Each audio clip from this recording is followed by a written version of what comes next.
공정한 시각, 따뜻한 관찰. YTN 해직 기자 노종면의 뉴스바. 이제는 초대석으로 함께합니다.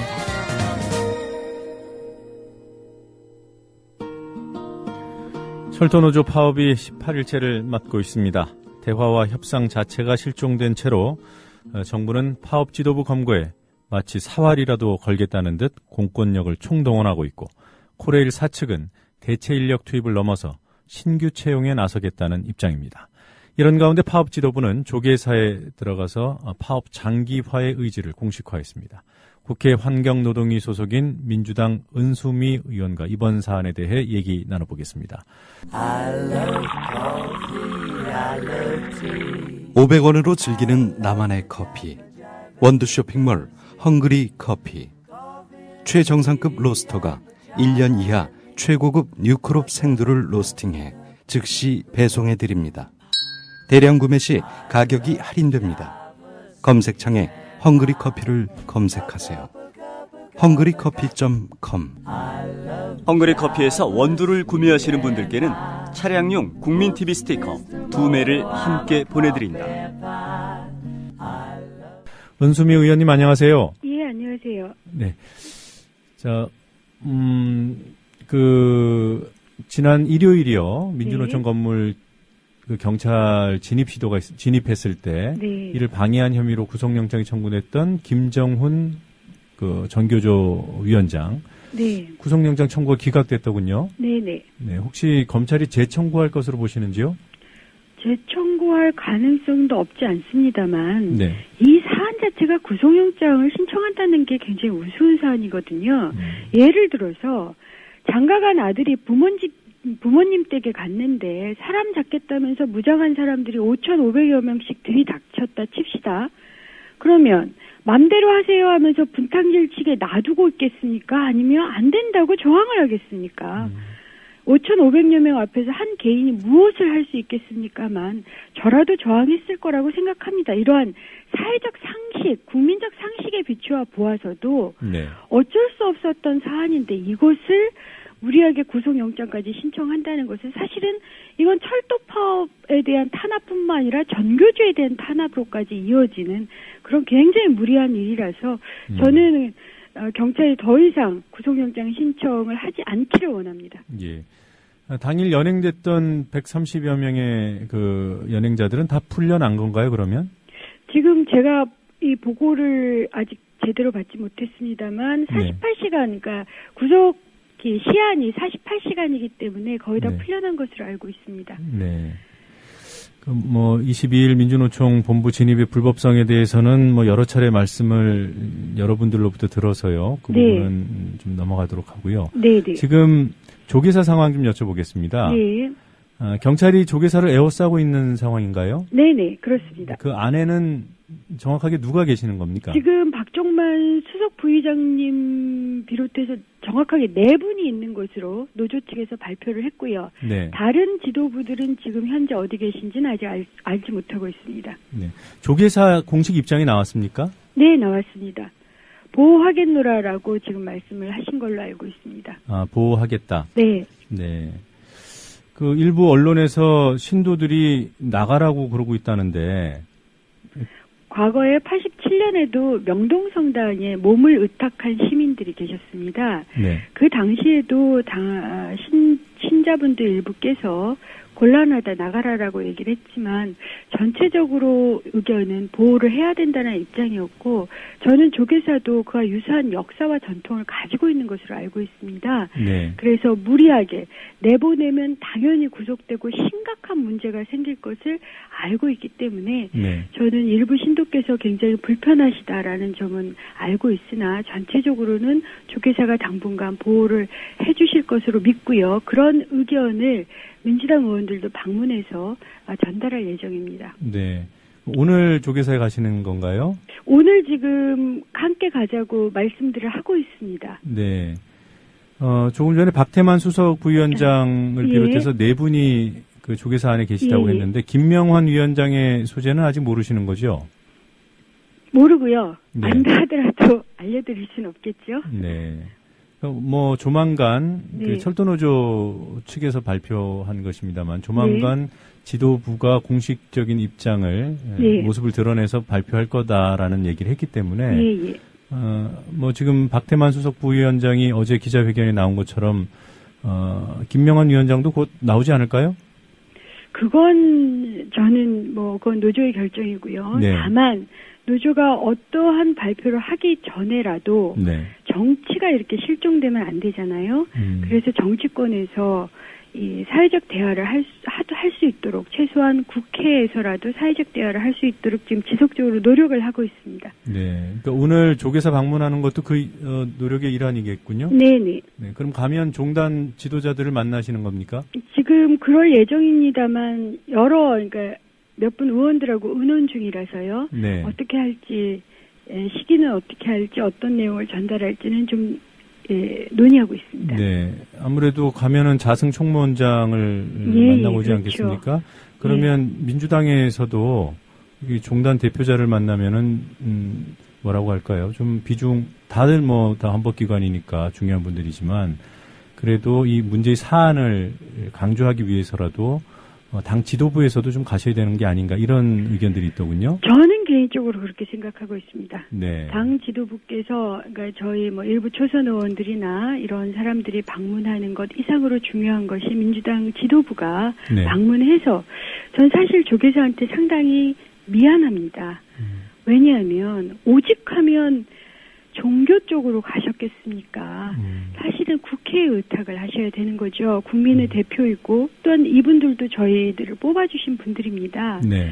그래서 그러한 죄송스러운 마음을 전달하고 빨리 실종된 정치를 회복하겠노라 이런 의사 전달을 저는 민주당 당 지도부 차원에서 밝혀야 된다고 생각하고 있고 그런 의견을 계속 전달하고 있습니다. 네, 오늘은 당 지도부가 가지 않는 건가요? 아니면 아직 그런 계획은 저는 제가 정확하게 모르지만 그런 계획이 있다는 얘기는 아직 못 들었습니다. 알겠습니다. 새누리당은요, 이런 뭐 은수미 의원 같은 분의 입장을 네. 오히려 철도 파업을 악화시키는 거다. 사태를 꼬이게 하고 있다. 야당이 대정부 투쟁 수단으로 이번 파업을 악용한다. 이런 입장을 밝혔더군요. 어떻게 생각하시는지요? 요즘에는 지금 오늘부터 그런 입장뿐만이 아니라 네. 사실 철도노조가 귀족노조다. 국민노조인 철도를 지금 귀족노조라까지 호도하는 그런 여론 조작에 들어간 것 같습니다. 저는 명확하게 그것은 여론 조작이고 또한 국민에 대한 위협이라고 생각을 합니다. 네. 지금 이 철도 파업이 불거진 것은 국토부가 지난 5월부터 민영화 계획을 제출했기 때문입니다. 예. 그리고 무리하게 공권력을 투입을 했지요. 그 상황에서 국회가 계속해서 그건 새누리당 일부 의원들도 동의를 하셨어요. 같이 사회적 대화의 장을 열자. 이런 말씀도 드렸는데도 불구하고 아주 무리하고 일방적인 통행을 하신 거예요. 예. 그리고 사실은 부처 장관들도 이런 일방 통행을 정확하게 잘 모르고 계셨더라고요.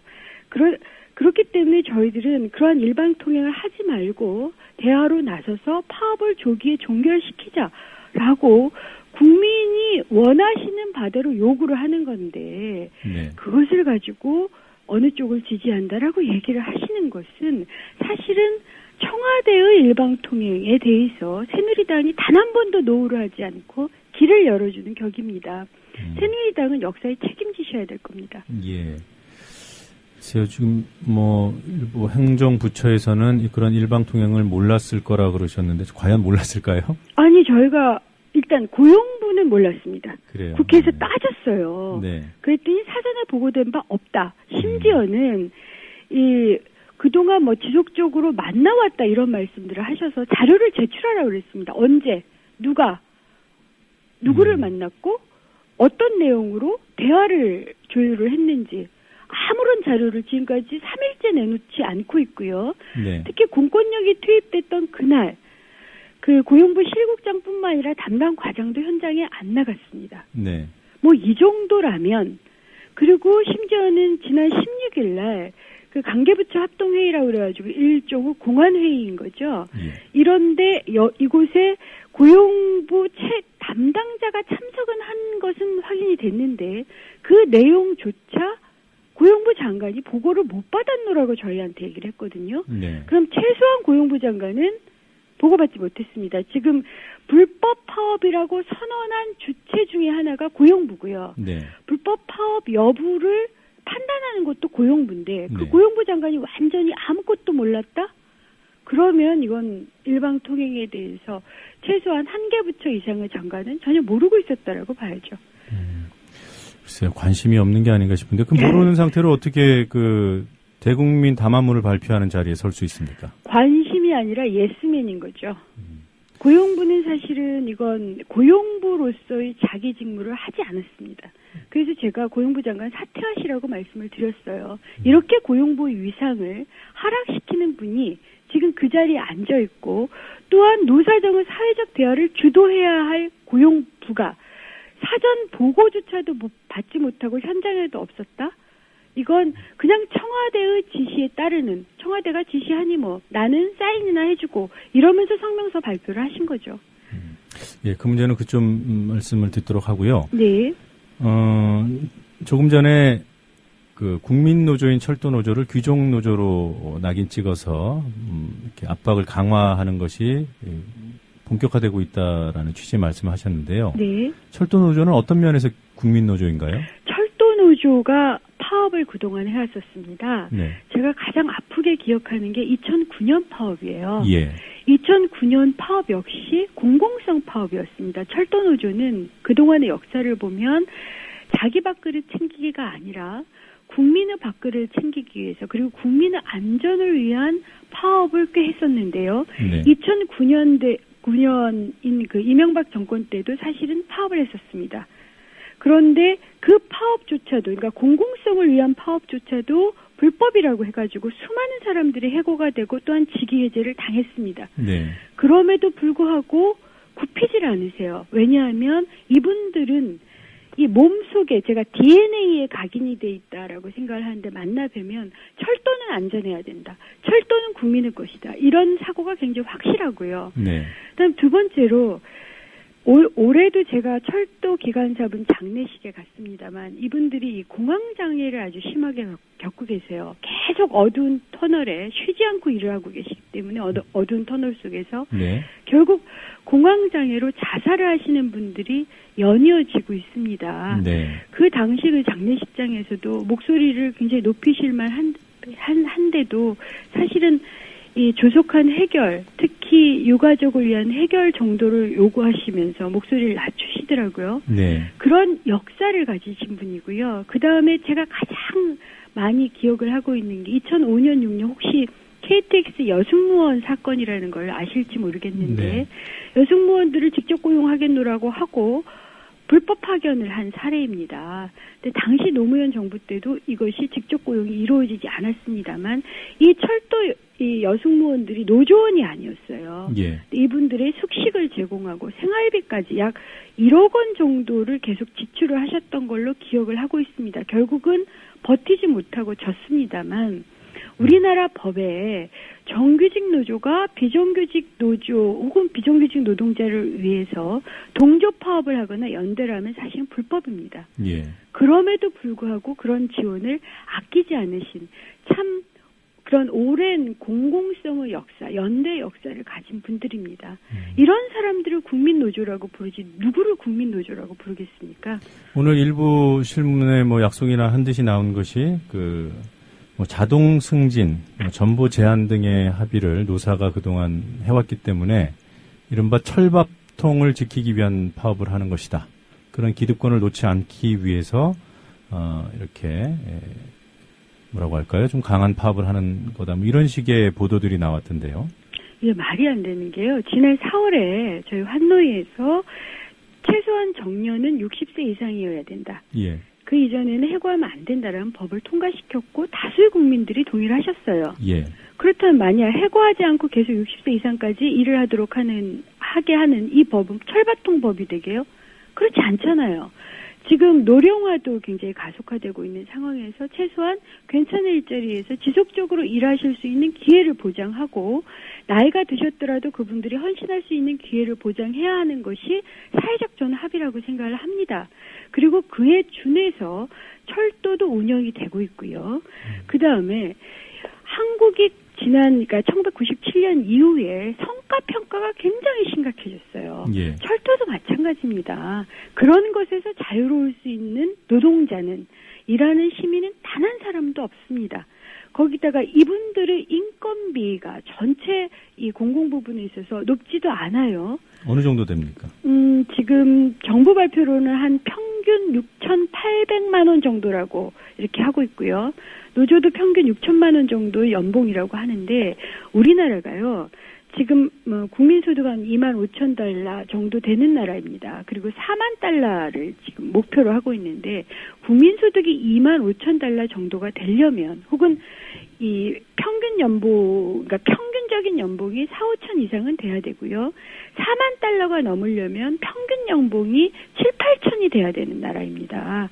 따라서 이분들의 연봉이 높은 게 아니라 다른 분들의 연봉을 올릴 수 있는 그런 방법을 써서 국민소득 4만 달러의 미래를 열어야지요. 그것이 높다고 하면, 그러면 4만 달러 이렇게 높아지는, 국민소득 높아진 거 포기하겠다는 얘기입니다. 그건 말이 안 되는 거죠. 제가 여쭤본 게요, 그 인건비 수준이 아니라 인건비가 차지하는, 그 코레일 경영에서 차지하는 그 비중을.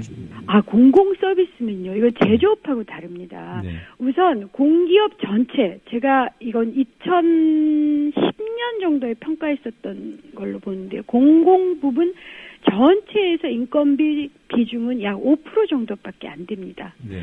더 나아가서 철도 같은 경우는 제조업이 아니라 공공 서비스예요. 의료업처럼. 네. 의료업이나 이런 철도과 같은 공공 서비스는 인건비 비중이 당연히 높습니다. 왜냐하면 많은 사람들을 고용해서 좋은 서비스를 제공을 해야 되는 거거든요. 네. 그럼에도 불구하고, 따라서 워낙 이 서비스 비중이 높고 인건비 비중이 높은 철도에 대해서 그런 말씀하시는 거 아주 곤란하고요. 네. 거기다가 철도가 적자가 나는 거 인건비 때문이 아닙니다.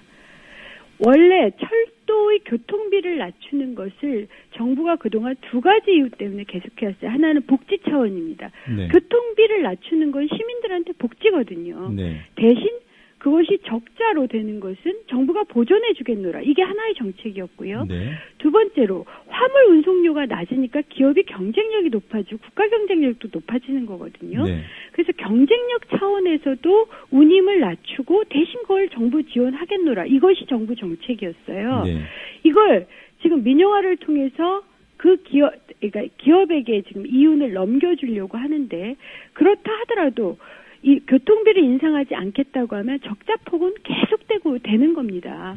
그래서 이 적자를 투자로나 복지로 볼 건지 아니면 부채로 볼 건지는 저는 국민들이 판단하셔야 되고, 판단할 수 있는 그런 공청회나 토론회나 실제 이 사실관계에 대한 그런 대화를 해보자는 겁니다. 예, 지금 말씀해 주신 것을 정리해 보면 서비스업이기 때문에 그 다른 산업에 비해서 인건비 비중이 높음에도 불구하고 높아야 네. 되는데 네. 지금 전체 그 코레일 경영 전체를 기준으로 했을 때 5% 정도라고 하셨죠, 인건비가? 전체 공기업이 그렇습니다. 전체 공기업이? 코레일 비중, 코레일에서만은 다시 봐야 되고요. 네. 그러니까 전체 공기업의 인건비 포션이 약 5% 정도였던 걸로 기억하고 있습니다. 예.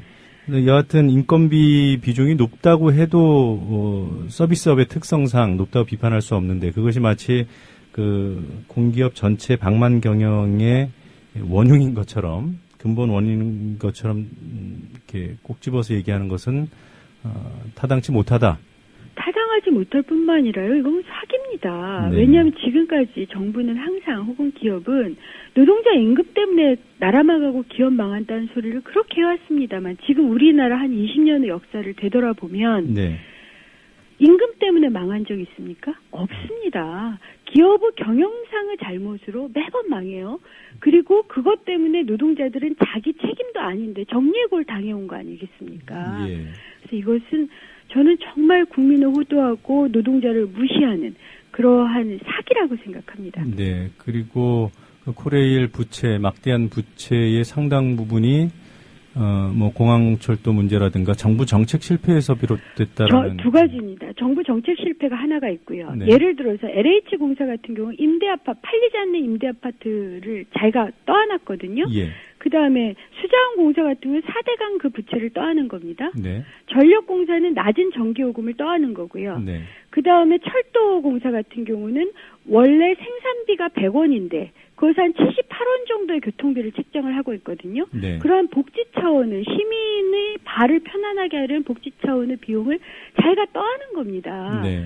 그것을 가지고 적자다라고 얘기하는 건 결국 요금 인상시키겠다는 것, 그 다음에 기업에게 넘기겠다라는 얘기밖에는 안 되는 겁니다. 예, 알겠습니다. 오늘 시간 관계상 여기서 인터뷰를 마무리해야 될 것 같습니다. 많은 말씀 잘 들었습니다. 고맙습니다. 예, 감사합니다. 자, 지금까지 국회 환경노동위 소속 민주당 은수미 의원이었습니다.